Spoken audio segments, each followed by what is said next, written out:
Welcome to the Creative Plan Podcast Network. Join us as we share our favorite RPGs, one-shot games, tabletop games, reviews of items, and convention panels, and other exciting things that we run into from time to time. Sit back and enjoy the show. Hi, this is Kelly, aka Trixie from Ragnarok and Roll, a Scion to Ragnarok story, and Tilda Wimblewick from D&D Journey of the 5th Edition. First off, I would just like to say thank you to everyone for listening to our varied adventures, as well as for rating us on iTunes and rpgpodcast.com. If you haven't rated us yet, we would greatly appreciate it if you could. And if you're looking for more ways to support our efforts, we are now on Patreon, a great site where you can help us continue making more podcasts, as well as some special surprises for our patrons. If you can, please look us up at www.patreon.com/cppn. Every little bit helps. And again, thank you for listening. Okay, it's quarter after. I guess we should start. So are these my notes? Those are anybody's notes that wants them to be. Are you moderating, Jim? No, absolutely not. I'm not going to attempt to modulate four beautiful young women. Yeah, but what a man you would be if you could. You fed me that. Oh, I did. I couldn't even help myself. I sit home at night and I think, how can I come up with lines to just to get Glinda feedback? I know, it's awesome. Love you. I'm your straight guy. Yes, you are. Are you really? I didn't know that about you. So, we can just keep going on, you know. I know, but I don't think they're here to see the Jim and Linda show. I think we should start down there, and everyone should say a little bit about themselves and their awesomeness. Yes. All right. My name is Cynthia Ward. I mostly write science fiction and fantasy. I write some horror, crime, nonfiction. I'm probably best known for the nonfiction writing handbook, Writing the Other, A Practical Approach, written with Nisi Shaw. I have a couple of short novels out. Adventure of the Dr. Lorem just came out last month. My debut in Analog magazine is in this month's issue, so I'm really excited. And I just want to say, everybody who's writing should have Writing the Other, is that what it's called? Yes. Writing the Other in their bookcase, because it's valuable points on writing people other than yourself. Even I have that, because I'm not everybody. Thank you very much, Linda. I'm just saying. Hi, I'm Janie Franz. I have 12 titles with Music Up Publishing. I'm the acquisition editor. I'm one of their content editors for the publisher. I also do proofreading for Fantasy Flight Games, RPG booklets. I also do academic editing and business ghostwriting. So I'm all over the map. And I'm going to put this right out here. This is a plotting panel. I'm a pantser, folks. This is how to break the plotting. And so, but I will throw in, when I write I do have a nonfiction title that I've got a psychologist to make sure that I'm not telling somebody the wrong thing, and he's going to write the preface for it. But that's about the only thing I'll write with an outline. Everything else, I know what's going to happen. It's just. Well, we're going to get into all that kind of detail after we do our introductions. Because it sounds like you got something to say. Yeah, take a few detours. There you go. I'm Carolyn Kay. I primarily write steampunk fantasy, but I also do short stories in science fiction as well as a little bit of horror. So I have 2 novellas out in my shared world, Ashelon, that I work with on my husband. So, yeah, that's me. Nice. I'm Jim Doty. I write and publish under my initials JL Doty. I have 10 published novels that are a mix of self-published and traditionally published with Open Road Media, HarperCollins. I'm working on my 14th novel, and I'm anxiously awaiting the next rejection for my 12th and 13th novel. That's the life of a writer. Yeah, yes, it is. Yeah. So I'm Linda Addison. I have several collections out. I've won 4 Bram Stokers. and I was just given the Lifetime Achievement Award this year. I'm currently working on science fiction, so I'm doing a lot of science fiction. This book, How to Recognize the Demon Has Become Your Friend, is a collection of science fiction, fantasy, and horror. So it's my sort of everything book, and it won a Bram Stoker, so. So, do we need, okay, first of all, how many of you are writers? Just raise your hand. All right. Like actual writers, or wants to be writers? If you're thinking, dreaming, and wanting to write, you're a writer, honey. Exactly. There's a difference between writer and published author, but you're a writer. So, do we need to go through the 7 plots because I did a one-word thing of each one, or do you guys feel okay? We just start talking about how to break it. Can it be broken? I would like Go to- through it? Okay. I'd like you to go through it too, Okay. because I'm I'm just- sure I know 7 of them, so that's cool. In the beginning, and I've been writing for 40 years or more, I knew them by heart. Let me just say, when you know something, then you can break the rules. But if you don't know, and you inadvertently break the rules, then it just comes across broken. Okay, so the 7 plots are Overcoming the Monster, Rags to Riches, The Quest, Voyage and Return, Comedy, Tragedy, and Rebirth. And the basic approach that you'll see if you read about this is that every story becomes one of these things. Just like they say every story and movie has to have 3 acts, right? So I think the thing about this panel is, can you write without being, totally defined by one of these? Someone said once, it wasn't me, but they said, there's 7 basic plots and Plato wrote them all. So, They've all been done before. Yeah. What was number 3? 3 was The Quest. You can just read those again one time. Sure, no problem. Because you can look them up. It's really good to know them, like I said, because then if you break it, at least you understand what you're doing. The first one is Overcoming the Monster. The second is Rags to Riches. The third is The Quest. The fourth is Voyage and Return. The fifth is Comedy. The sixth is Tragedy. And the 7th is Rebirth. And once you look at this and you leave this room, think about the books you've read. They probably fall into this. Movies you've seen probably fall into mixes of this. But, okay, let it begin. I might suggest that you might want to define comedy in this context, because you are probably talking about the theatrical. Well, I think people Shakespearean. can look up the details, but I'll be happy if you want to bring that one up.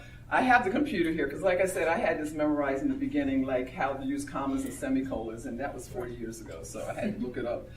The definition is light and humorous character with a happy or cheerful ending. Right, because a lot of people I've found, when you say comedy, they're like, oh, I have to write Make like jokes. this ha-ha book with No. a stand-up comedian. No, it means something like a Shakespearean comedy or a sitcom comedy. I mean, again, like she's saying, it says a dramatic work in which the central motif is the triumph over adverse circumstances, resulting in a successful or happy conclusion. So it doesn't have to be like someone doing jokes through the whole thing. It's not that. Yeah, there may not be any Yeah. humor. So what do y'all Maybe think? comedy. Well, there was a Writing Excuses. They did a whole season on essentially blending all of these different plot devices. Not only that, but genres as well. So I think you can mix and match those really well. You just have to know both of them. Whatever you're going to mix and match, you have to know it well enough to be able to blend it correctly. Yeah, totally agree. I think a lot of works, though, mix and match. It's hard to find, in good works nowadays that aren't a blend. And I think everybody's doing it. So I think we could probably agree that a blend can be done. But can you do something like let's take rags to riches, because I think most people would understand that it's the easiest one of the easiest ones to define. And the definition: the poor protagonist acquires power, wealth, and or a mate, loses it, gains it back, growing as a person as a result. So can you write something that's a rags to riches, but like not hit these points? What about riches to rags? You know, don't Rich ask man, me poor 'cause man. I'm. Oh. Yeah, that's Yeah. what Yeah, I think that would still fall in that because I it's just think, a yeah. different You're just swapping it. I think way you're of right. looking at the basic thing. But can you have something like this where they go through that whole thing but they don't grow at the end? Is that an acceptable thing? I would think that all the variations would be acceptable. There's some people get money and they don't seem to learn anything. I've seen that in the real world. And But if you write that, would that be satisfying? If you made that movie, would that be I- satisfying to the reader, to the audience? I think it's like any rule. You can do whatever you want, but you better do it well. Yeah. You know, have a you can reason break to all do the it. rules, but know the rules before you break them, and You you know, must- just be. What if Oh, you sorry. redefine You have to do it riches? well. Yeah. Sorry? You must do it. What if you redefine riches? Truly. Like Siddhartha? Okay. Yeah, absolutely, I agree with that. So, I just, hi. You had so much, you have such a wealth of background in the different areas. Have you read something where someone left out one of the big things and it was still? I think they've, everybody's done these. I mean, I've done them, although I'm sitting there, while you were going through them, trying to figure out, I've got fantasy, I've got paranormal romance, I've got thrillers, I've got all this, and I've got a new police procedural I'm thinking about doing. But it's going to fit one of these. I mean, I'm sitting there trying to figure out, okay, what was this one about? How would it have fit here? My Lost Song trilogy definitely is a quest. But what if you know this and you decide to leave it out? And the reason I'm bringing this up is that I just had a conversation with Wes. Please ask him about this because I didn't know. It was awesome. And he was saying how a director who did not do the 3 acts, he only did the first 2 acts. And this is another great thing as a writer, even if you don't do movies, the 3-act thing, and I don't have a definition we're not going to talk about, that's not this, but please do look it up because books and stories can also run around the 3 acts. Yeah. And probably someone here knows him by heart. But he did a movie and left out the last act and got a lot of crap in Hollywood over that. Like, he was not, Well, yeah. that was not acceptable. You want some sort of resolution. That's what the 3rd act is about. Either it's the climax and then you figure out what happens next. It all builds up to this. But he did it without that. I know. I'm pretty sure he knew what he was doing. Oh, of course he did. But at the same time, Hollywood is just notorious for Breaking rules. demanding formulaic performance. Yeah. Let's have another crash bang. Good Let's guys take always gotta win. Rocky 47. It's about to come out tomorrow. So I want this gentleman here to say something. What Does is- human nature demand personal growth at the end of what you're writing? So I think that is the absolute taboo, right? You can't. That's have the a biggest plot thing, yes, because that it is a doesn't very show human thing to want that happy ending or have that movement. resolve. So even if it's not happy ending, it has to Something. be some kind of Revelation that happens. enrichment of the main character. In horror, the resolution is often frequently not happy, but Indeed. it has to have a resolution. Right, So maybe resolution's a better term for, right. if it's an What unresolved I'm- plot, people really are disturbed. And I think Yeah. that's really the Yes. point of what we're talking about, is that how is the reader and audience going to feel if you don't hit some satisfying point and of going through these different 7 things? Yes, sir. The only thing I can think of where you have books that kind of go outside of this would be like absurdist books. But Yeah. those aren't really done as much nowadays, to my knowledge. Like, is that something that's kind of like a lost art, or like something that set in time, a time and place where it's You guys done? again? Well, I think, that's in literary fiction. I think there's still probably a place for that. But for a general audience, I think people want to find, they go to the movies or they read a book to have an experience. And you hope that you learn something during that experience, because that's one of the best things I loved about reading science fiction as a young person was I learned about things through the story. And I hope I do that a little bit with my fantasy, as I learn about things through the story. Did you say absurdist books? Yes. Is that what Yes. you think? I'm thinking of something like something satire, something like Lord of the Rings by John Belushi and company, written in the 70s, you know, and that's not really fiction. That is, in a sense, it's kind of like a stand-up comedy routine. It's comedy. Are you thinking of like Paraboo? Say that again. I didn't hear what you. I was thinking more like Camus, which, you know, Okay, it yeah, is, right. Oh, okay. Yeah, Okay. that's where I was thinking. Yeah. All right. I was off in left thinking- field then. I was thinking of the Metamorphosis and all Dada-esque, that start and all that. the Dada-esque fiction where it just basically is all about like, how can another random strange thing happen? It wouldn't necessarily fit that well to these 7 types of plots. Yes, ma'am. On the 3-act structure thing, recently I've been listening to a lot of old folk tales, and most of them are structured like things happen, and then it suddenly stops. Oh, suddenly stops without It'll resolve. have like one paragraph conclusion, and they were so happy, you know, and if it's not for this, they'd probably still be dancing to this day. Usually it's they get a wife, and then it stops. Okay. Some of them do follow start of the book, you know, start of the story, middle of the story, Stuff happens, end of the resolve. story. But usually there is a conclusion, but it kind of just starts with one sentence, and it's basically stuff happens, and then there's a conclusion. And I'm thinking that, and you know, the folktales that came closer to our actual time follow the 3-act structure a little bit more. My feeling, and I'll get to you in a minute. My feeling about that is that it's written so that the reader has to come to the resolve. It's written to create a moment for the reader to make that next step. And then, because in general, as a society, we like to have a happy ending. Like when I see a movie without a happy ending, I'm like, wow, I'm impressed, because that is not acceptable. But my feeling is with that is that the idea is because folk tales are to teach. That's the whole point. They're to teach children. They're to pass on rules of the society. That's the whole point of no matter what continent it's on. So I think that idea. Yes, ma'am. I had an experience in a reading group, and it was a science fiction, but it was about a war with a big dynasty, and the dynasty won, and so the people who lost were kind of exiled. And then they spent the whole book, it was the second book, they spent the whole book getting ready, and then they were going to have another war. It looked like, well, maybe they're going to win this time and throw out the dynasty.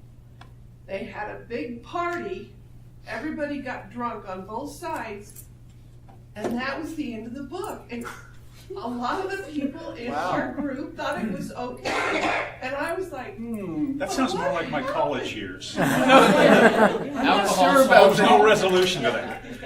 I'm not sure about that I myself. was like, well, what did they have? Did they win the war? What happened? I thought you were going to say then one side got the other drunk. That's what I thought. That's where I thought that was going. They got Like better. Troy, Killed you them all, know. and they got the other side. They got it drunk, they and pushed in the everything wood else. horse, everybody got out of the horse and beat him up. But was a pretty big guy, wasn't it? But weren't you frustrated more by, again, it's the lack of resolution? Yes, Yes. I was very frustrated. I think that's kind of But the other fun. people in the group weren't. I think that's kind of fundamental to a story arc, you know. Yeah. Well, I know one And of that's the, probably, I think possibly that's the one element you can't leave out. Yeah, I think one of the things that I found too, when I first started writing, I got with this series, I was with another publisher, and I got lumped into the romance category. I do not write romance, okay? I wish I did, because that's some money. Oh, I know. But I do write about relationships, okay? But mine are, you know, you in the book, and you know there's a big shoe waiting to just drop into things. And by the second book, it's like, well, yeah, that did happen. Let's find out where the next big shoe is. But I had people say to me, you don't write romance. No, I don't write romance. But your endings end, and, you know, there is resolution, but there always is that something. And I think it's probably because it's life. We have resolution to a point, but we don't have total resolution, because Real if we life, did, we don't. Real life, we yeah, don't. if we did, we'd all be going to heaven then, you know, or to hell, or wherever we're going to end up, because it's been done. Closure is a myth. Yeah, it is. Yes. Back there. Yeah, I just wanted to ask her the novel that Eddie was starting. Was that like the second book of the trilogy? Yes. Okay, Well, I don't know if it was a trilogy, but I think it was a big writer. But what I was surprised at was the whole group thought it was okay. Again, you know what? Everything is so subjective. Yes. You know, because for them, perhaps there was some resolution emotionally that you did not come to naturally, like you were talking about folks' tales in the beginning that didn't have the end. Because when a reader reads your work, they're emotionally getting plugged in with their own needs and wants and desires and unresolved things, and some people will work through that and some don't. But he brought up a good point. If it was like this. The first or second book in a That is a trilogy. good point. There's the whole thing of the cliffhanger, and that's completely different from lack of resolution. Which is a pause sometimes. Yeah. True. Right. Yeah. Which can be annoying. Yeah. I think of it as an inexperienced writer, is like, because they want you to get the third book or the second book. What do you think about And that? I think there should be some sort of independent, full story in the book that they. Yeah. I would agree something should tie off, because when I've Right. read books that just come to a cold stop and it's like, look, a cliffhanger, I have never read the next book or the rest of the series. Because you mad, okay? I can think of. It's like hitting a wall, you know, because you think something's gonna. I don't expect. I understand cliffhangers, and I've seen the Perils of Pauline when I was a kid, and they used to still show serials of the movies. But it's like a cold stop for everything. And then Netflix will do that with their series. They'll resolve a little bit in each episode, but you don't get the big results. Overall, overarching story doesn't end until that third. But see, I almost did that one time, and I left a book in the middle of the series with a big cliffhanger, and I didn't like it.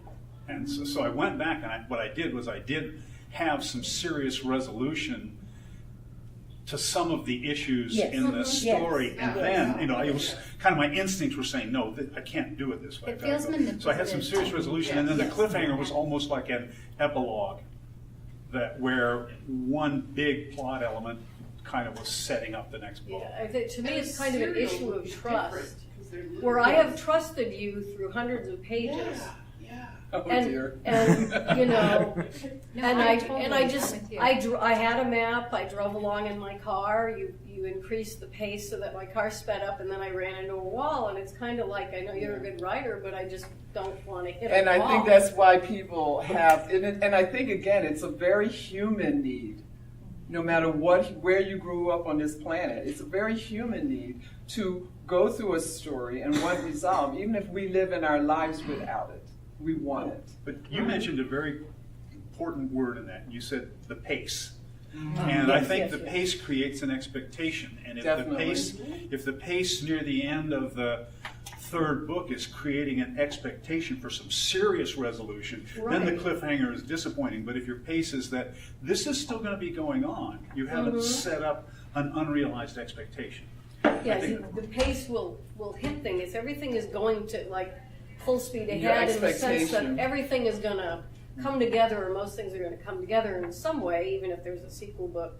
But if you just hit a wall on every plot and subplot and thread, it's just kind of like, and occasionally this happens because the author finds that the publisher has cut the book in half. Yeah. And the author can't do anything about it at that point, and I think that's horrible of the publisher to do that. Series. Or it has been known to happen. Yes, sir. I was just going to say, I think the perfect example of doing the pace even when things are going really fast is the end of The Empire Strikes Back. Because you're left with things going really fast, and if it would have stopped 5 minutes earlier, then it would have been that wall. Yeah. There would have still had to have been more story, but they're like, we got to throw in a little bit of a hope. And I think that is, again, if you're writing a series, I look at it like chains, like you're creating a chain, right? Yeah. So I don't think you want everything to resolve in the first book. Otherwise, why would someone read the second book? I'm not I've done a lot of poetry and short stories, and that's where I've made my name, but now I'm moving into novels. And I'm finishing up one book now in science fiction, but I have a 3-book sci-fi series, trilogy that I'm working on. I did 1.5 books. What I found, and I didn't design this ahead of time, I don't design, I write very organically, and if you write I would say take these 7 things and look at what you've done. You find that you often are doing it anyway. But what I found in the 3 books is that the first one is a coming of age. The second one is a so-and-so. The last one is a return. And I didn't plan that. But what happens at the end of each of those 3 is that I resolve to some enough degree, I hope, you will be a judge, the coming of age story, but leave something in there to indicate that there is another journey that's going to happen in the second book. But the coming of age one that has been going on does come to some point. Correct me if I'm wrong. Empire Strikes Back was the second in that first trilogy.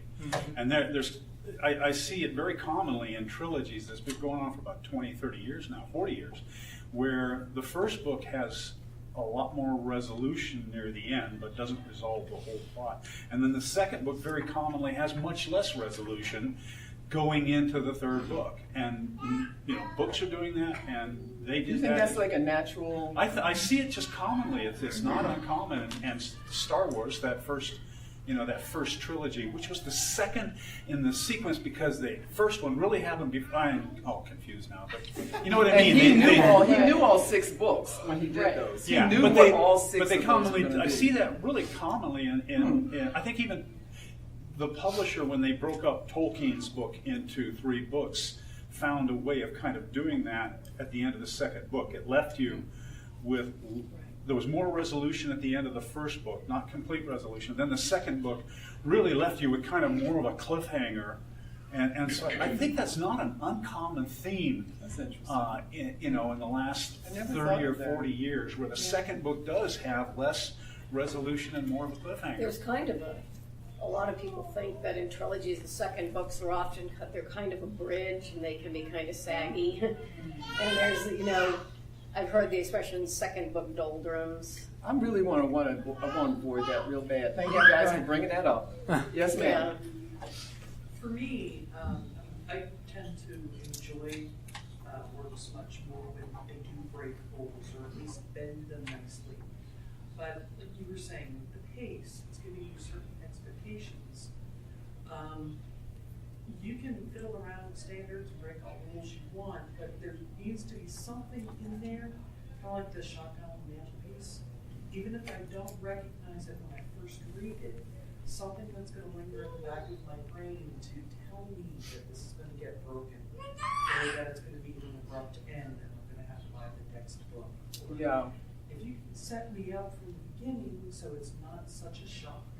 Yeah, I think that's a big part of writing, is finding out how you're doing that pacing and how you're going to resolve. I'll give you an example. I just was a second editor-reader for 600 stories. Okay? Yeah. Mm-hmm. So, oh my gosh. So when I finished it, I came up, and I'm sorry I didn't bring, I might have it on here. I came up with 8 things to look at my stories when I go back, because my first book is science fiction, is linked stories in the same universe, whatever.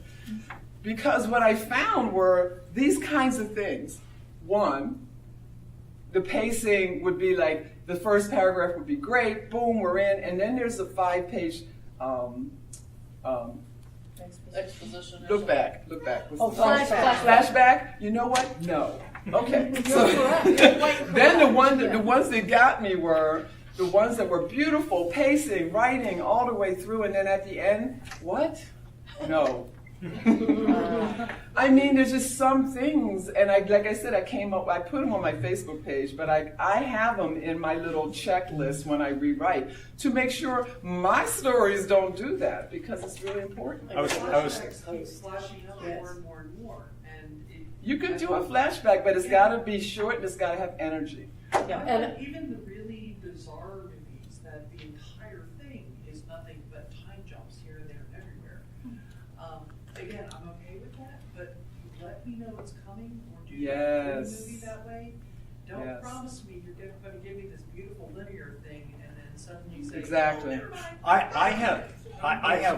I have become very I don't do too many flashbacks, but I've become very conscious of when you're doing and making it a really obvious transition, so that because I hate it when I'm wait, I'm confused now. I thought we were, and I really dislike that, and you should never have the reader thinking I'm confused. Right. You're dropping them out of the story. So Yeah. I've become very conscious of when when I'm going to do a flashback, and I don't do too many of them, make the transition really obvious for the reader so that they're comfortable knowing. Maybe he's standing at the window and he thought back to that day 9 years ago. Scene break. You kind of set it up. That kind of thing helps the reader in it, and I think it's very important. I have some. Let me tell you this one. Could everyone talk about flashbacks? Because I think this is really important. I love what you Flashback just is said. very important, and I do have Your some approach. observations Yeah. on it. Years ago, I took a course from the agent and also writer Donald Moss, which is about writing the breakout novel, and he talks about That's a great things book. you should not do if you want to write a breakout novel. It's not don't do this in any novel. It's don't do this in a breakout novel. But one of the things he says is like don't do flashbacks, or at least don't do them at the beginning, because he made the point in a movie when there's a flashback, everything tells you. The lighting changes.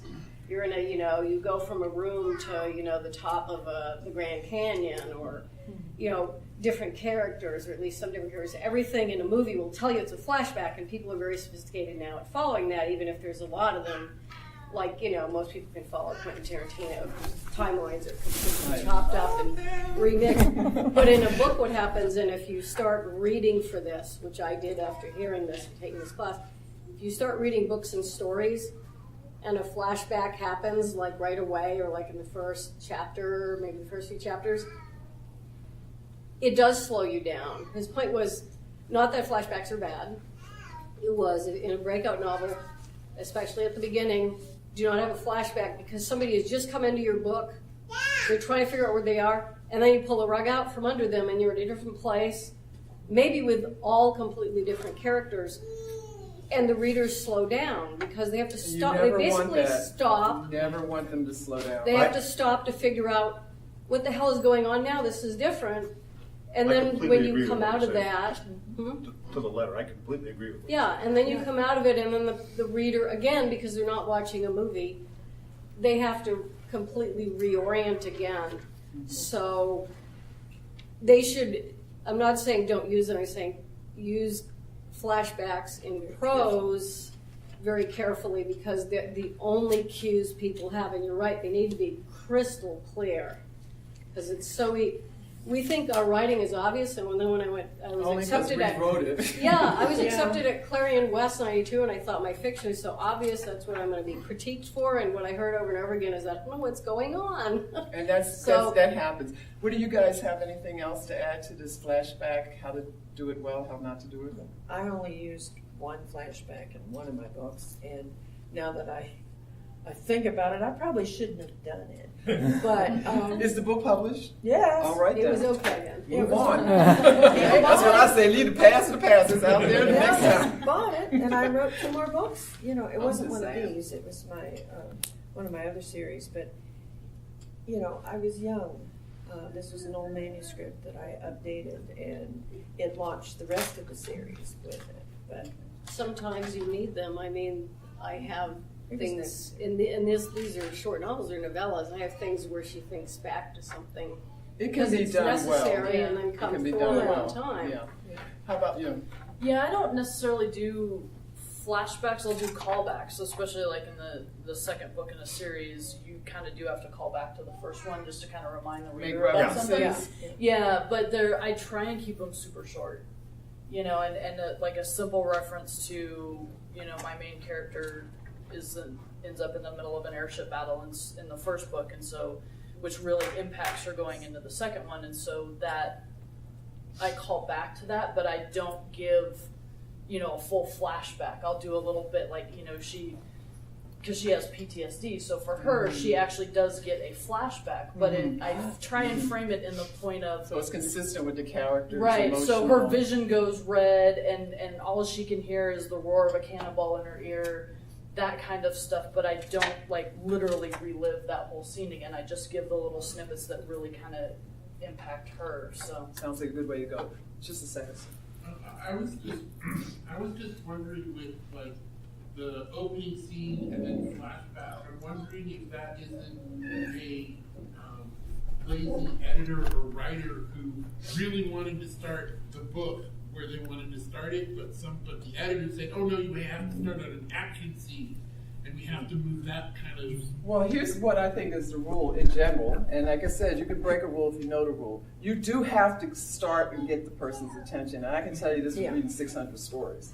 Like, I was but like, it doesn't have to be an action scene. No, but it has to be something that emotionally grabs the person. Right. It could even be the language. It could be a dialogue, but the language, the first line the character says as the story opens pulls you right in. Right. The thing is that what I found is that yes, you can do flashbacks, but you gotta know what you're doing, and you gotta do it with energy, and it can't be long. And in fact, I will say again, the book that she mentioned, I have that book. Writing the breakout novel. Writing the breakout novel, really good book to read.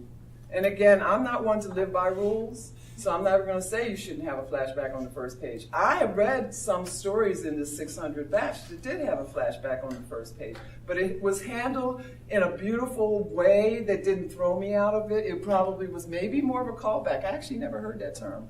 So, but there is a tendency to want to do that, and I think every book I've ever written, I had a flashback on the first page, and every book I've ever written, I eliminated it and made it a more linear thing. You know, I think there is a kind of a laziness. You're getting in there, and I need some backstory, and so I'll flashback real quick, and then long before I get to the final edit, I've expunged those. Yeah, I just think you have to have enough in the beginning to keep the reader involved. Then, if you decide to flash back, they already are in it. Right? So that you can flashback, but don't let that flashback slow down. Because let me tell you, out of 600, if that flashback slowed down, no. I mean, I wasn't the final vote. There were a bunch of people reading, but. I have always been told if you have to have a flashback, no more than 3 short paragraphs. I mean, do you feel that's a lot? Yes. No more than that's what? A lot. I'm sorry. Three short paragraphs. That's a lot. I'm thinking one, but 2. The one I was referring to, it was a very important flashback, and it was the beginning of the fourth and final book in a series. And the villain, there's kind of it's almost a prologue. It's like 3 or 4 pages at the beginning of the book where he is standing at a window in this castle, and he's looking down, and his mother is tending the flowers at his brother's graves. And this sets up a whole bunch of backstory that was hinted at through the first 3 books. And he then recalls the day 15 years earlier when he murdered that brother, that his mother is tending the flowers at the grave. Now scene break. And then I go into a whole chapter where you see the whole setup for this very evil murder that he does. But that was only worked because it was the first chapter in the 4th book of the series. And by then, this was a key element where I was filling in a bunch of stuff that I hinted at. I can see that. By the way, just to say this, I don't think this is the flashback panel, but I appreciate all this good stuff because I'm writing down notes. Can we, I know, we got it's 11:41, we got to be out here at 11:55. Do we have any, opinion on whether you can break these plot things or you have to work by them? Dude, you're not even on the panel, but go ahead. I did a historical novel, but what happened is you transition in time from the history that's involved to the person that's fighting what that history brought on. But each chapter is headed with the time and where it occurs. That's really useful when you're doing that kind of structure. Yeah, so if we're in 1943, there's a scene that happens in 1943 that opens, and then you transition to where this guy is now haunted by what he did. And the story is really about overcoming the demons that were created at that time. Well, this is an excellent structure, and also the same thing if your book is 4 characters. I just read, I'm going to mess up his name so bad, I'm sorry. Gabino is... Iglesias? Thank you. He has a new book out called Coyote Songs, which I read in blurb. I think every human being on this planet, especially this country, should read it. But it's not about animal coyotes. It's about the coyotes, the people who bring people from Mexico in these trucks. I mean, this book broke me in places I didn't even know could be broken. But it put me back together again. Yeah. But he goes through like 4 or 5 characters. Each chapter, if it's whatever character is named for that character. So you're never lost when you go in. You don't have to guess with the first line. So I think structure is really important as far as keeping the reader involved. But what do we think? Can you break the plot thing? Again, I say what I said earlier. As you say, if you know the rules well enough, yeah. But I think we're all going to, absorb some of this as we write. Truly. And it depends on, structure, however you do it. Sometimes there are prologues that are necessary that happened in the past, like in 1943. That's a whole chapter by itself. Then you go to what's happening now and why that is important. And I think I was talking earlier, plotter, outliners, pantsers. I looked at this as people who write outlines can sometimes go directly through the outline, or they can write scenes. It's kind of like filming a movie. You film whatever when the light's good, or when you can get the crew here for that, so you can write those things. I'm more like a stage actress as I write, because I found out that when I've done community theater, if it starts out wrong at the beginning, it's going to go awful at the end, because the pacing just isn't there. So, and that's so important. The third book in here, there was a scene I wanted to write so badly. Oh, I have to write this, and I said, no, you can't. Well, you can write and save it in a file somewhere. Well, no. Well, this is what happened, because it's about that pacing. Because of all of the things and the nature of the characters that happened before, when I got to that scene, it was about that, but the energy about the scene was very, very different. And that was a big lesson to me, because then I realized this is my process. This is how I have to do it. And I think when we plot, we have an idea where it's going to go, whether we're a pantser or we write an outline, and we're going to use some of these elements, and we're going to twist it. But I think it's subconscious, as you're saying. I mean, I'm not going to say for everybody, but I think it can be subconscious, because it is a natural way for people. I love to experiment, so I will go and do something different, just because I want to see if I can. You think it's all readers' trust, though? So if you're consistent in breaking the plot, as long as the reader trusts that you're following that reality, and that has to do with consistency, I think I would go along. But I've read a bunch of books where they try to switch it up halfway through, or it's not consistent, or the ending falls out. And you're thrown out, and you're like, no. Yeah. But I think that all comes down to, I don't think it's an issue of breaking those plot rules. It's an issue of breaking the rules of good writing. You maintain pace, and your pace sets an expectation in the reader for what's going to come next. And so if you're going to shift, you need to shift the pace. You need to shift all sorts of things, the reader's expectations. You need to guide them into the fact that you're going to break it. And that's where I think we make mistakes. It's not breaking the rules of the plot structure, it's breaking the rules of good storytelling and good writing. Absolutely. Where we screw up. Absolutely. And, so I think you can break all those rules, but you don't get to make sudden transitions in pace unless you planned on it, and there's a good reason for that. And you do it well. But you have to pace readers' expectations. Setting up flashbacks. All these things are what make it possible for you. And I think that as a writer, again, it's really important to read about the basis of these things. Right. Because, like I said, I've been doing this for over 40 years. This short story collection that I'm writing now, I have no idea when I started each story how it was going to end.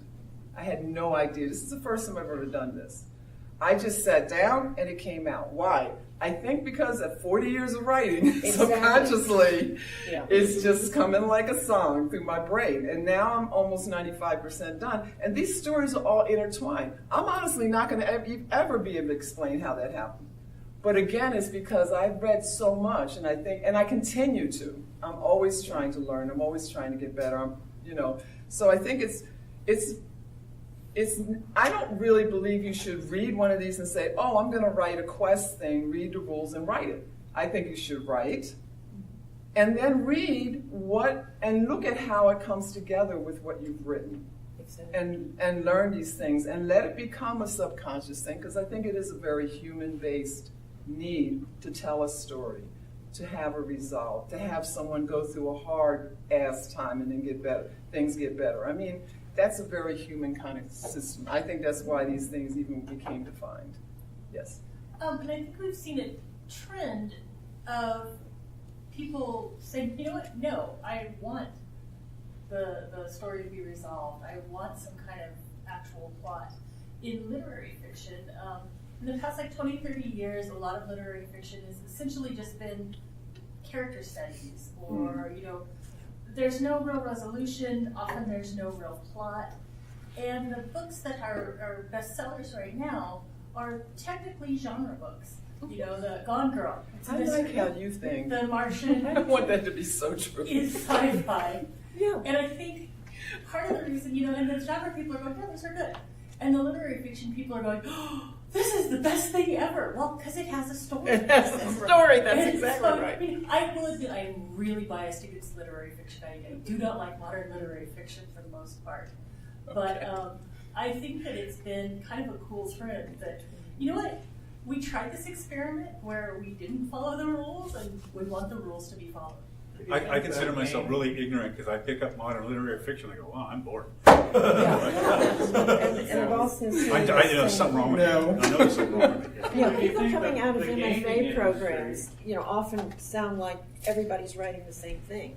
And, because I used to read a lot of literature in the New Yorker and I still do, and I often get to that no point. And it's like, okay, why? no. Why did I just waste, all this time reading Yeah, this? it's done so subtly. I think that there are people who are getting something out of it, but I'm not that kind of reader. I mean, Raymond Carver is everybody's and he does. This is not a put down of Raymond Carver, who was an excellent writer, but I would read them and I would be and my boyfriend is a big fan of his, and I know a lot of science fiction writers. I love him. I've learned so much from him. But so many of his endings, I'm to me, it just seems to stop. I don't have the key to whatever is giving orgasms. Your life is not brought you to that. I know, it's it's subjective. Listen, we got 5 minutes left. I would like, if you would too, because I know I got something to say. If you would like to take a minute or so and say what your next great project is that people should know about. Oh, well, I guess the Dux Bellorum just came out, so I'm kind of on a cycle here, but it actually got a starter Publishers Weekly, and I can't believe it just came out. I do have that's kind of something you can't buy. I am planning 2 more books in the series, but my publisher currently isn't taking manuscripts in, so I can't give it to them till they open again. But eventually there will be 2 more in this series about Dracula's dumpier, half vampire, half human daughter and her adventures. They're mashups if you've seen or read The League of Extraordinary Gentlemen or the Wold books of Philip Jose Farmer, it's that kind of thing. So Dracula's daughter has a relationship with the Countess Karnstein, better known as the vampiress Carmilla, and the War of the Worlds technology and so forth. So I think they're fun pulp adventures, and this has been out a while, but Linda has already spoken on it. Everywhere I go. Oh, I should mention, I have a couple for sale, and David Lee Summers is selling, he has more copies for sale. Okay, that's your minute. Soon. Next. I'm the oldest of 9. I'm sorry, I can't. Yes, ma'am. I have a book just out in September. It's the 3rd book in my Ruins series, which is paranormal archaeology, romance thriller kind of thing. Oh boy. And it's in your program. They're digital. If you get that one, you can get the first book that does have the flashback for 99 cents. That's not a curse word, long as you do it right. For 99 cents. I'm currently researching the 4th book in that Ruin series, and it will also spark a spinoff, which is my police procedure, paranormal police procedural that I'll be doing with that one, which is about an Apache female lawyer in the police area. Girl, I need your imagination. I like all that stuff. Yeah, it's kind of fun. I'm currently trying to finish up a Time Warp novel about going into the future that's actually feudal society. And then I have a series I've started that's my paranormal cozy mysteries, which is about an 80-year-old Earth woman from Tennessee who goes to North Dakota to fight the baddies, and you can't use garlic and that sort of thing. I am a crazy woman. I'm telling you, I am. Girl, you are so busy. Yes. Nice. I'm finishing up the 3rd book in my Galasol Tales trilogy. Hopefully that'll be out early next year.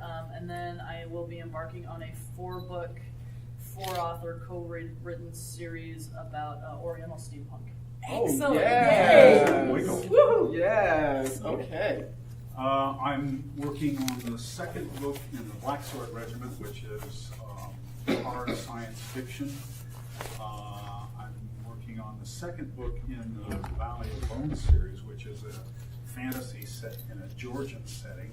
It's subtitled The Witch of Valdosa, Her Apprentice, the Thief, and the Harlot. Nice title. I'm working on the 3rd book in the Treason cycle, which is dark, hard science fiction. And I follow John Voorhees' rules. Just keep having the Klingons bust through the doors with phasers. I don't have any Klingons in it. So mine is real simple. Right now, there is a GoFund building for a film that started yesterday, filming of a script that was inspired by a poem that I wrote. I know, right? Wow. And it's called, I know, come on now. And it's called Morning, the poem is called Morning Meal, morning as morning lost, not Good Morning America. And the movie it's a short film. So, you know, if you got $5, just saying, on my site, Linda Addison Poet, hook me up. What's the name of the film? Is it Morning Meal. MEAL? Yeah, like eating. Morning. You said GoFundMe. It's a GoFundMe. Yes. But you can also you can find it in GoFundMe, or you can go to my site, Linda Addison Poet, and there'll be a link. Please. It started yesterday, and the person doing it is an amazing award-winning producer, and he did this script that's actually won awards already, so come on now. Join the team. Okay, that's it. Thank you, guys. Thank you. All right. Thank you for listening to the Creative Play and Podcast Network. And feel free to enjoy our other shows, such as D&D Journey of the 5th Edition, and Scion Ragnarok and Roll, a Scion hero to Ragnarok story. Thank you for listening.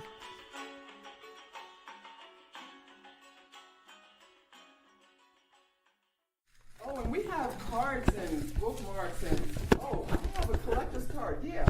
Who's the hard-winning poet that has a collector's card? Who's that?